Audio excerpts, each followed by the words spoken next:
Happy Independence Day to all of you. आज अगस्त 15 2025 मसीहा आमे 79तम स्वाधीनता दिवस पालन करुचे।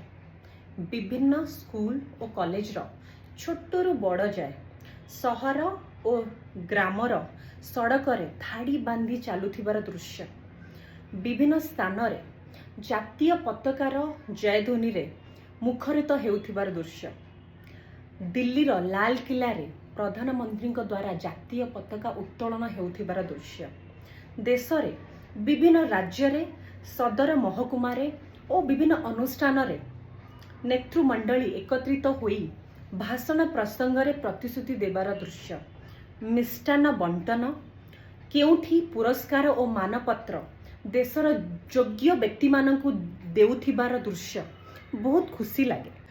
किंतु स्वाधीनता दिवस रे मु स्वाधीनता परर भारत विषय किछि कहिबी। सतरे आमे स्वाधीन या पराधीन? मानुछि भारत अर्थनीति रे बहुत उन्नति करिछि, विश्व रे चतुर्थ स्थान रे आसी पहुंची सारिछि, कहिबाकू तो बहुत भल लागुछि। किंतु समग्र 77% जातीय अर्थनीति 10% लोकों द्वारा नियंत्रण होउछि। एहा जातीय असमानता को दर्शाउछि। बेकारी दारिद्र्य बढ़ी चलीछि, नारी प्रति असदाचरण बढ़ी चलीछि। प्रतिदिन टीवी संवाद या एनी सोशल मीडिया रे बलात्कार असदाचरण भली न्यूज ब्रेकिंग न्यूज रे आसुछि। समय थिला छबिराणी हत्याकांड, अंजना मिश्र भली गण बलात्कार जोगु राज्य रे सरकार परिवर्तन हो जाइथिला, किंतु एबे अनेक छबिराणी और अंजना मिश्र भली घटना हेउथिबा सत्वे से घटना ओनली ब्रेकिंग न्यूज रे रही जाउछि। आमे किछि दिन परे भूली भी जाउछे। 78 वर्ष स्वाधीनता परे मध्य मौलिक अधिकार खाद्य वस्त्र बासगृह समस्तक पाखरे पहुँची पारु नाही। शिक्षा गोटे व्यवसाय हो जाइछि, जहा फल कि साधारण लोक ता पिला को उच्च शिक्षा देई पारु नाही।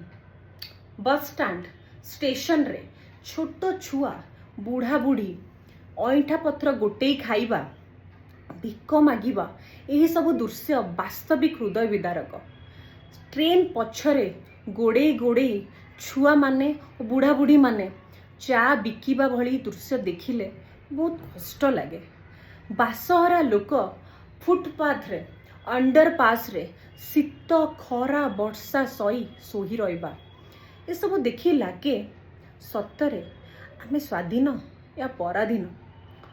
सो विकसित भारत सेबे आमे कहि परिबा जेबे एही सब समस्यार समाधान हेबो। If a woman wander at any hour of the day और night without fear, you know she is in the Emirates, said by Sheikh Mohammed bin Rashid, Prime Minister of Dubai। यही स्टेटमेंट काहे आम प्रधानमंत्री या मुख्यमंत्री कहि पारु नाहंती? टिके चिंता करिबे। जय हिंद।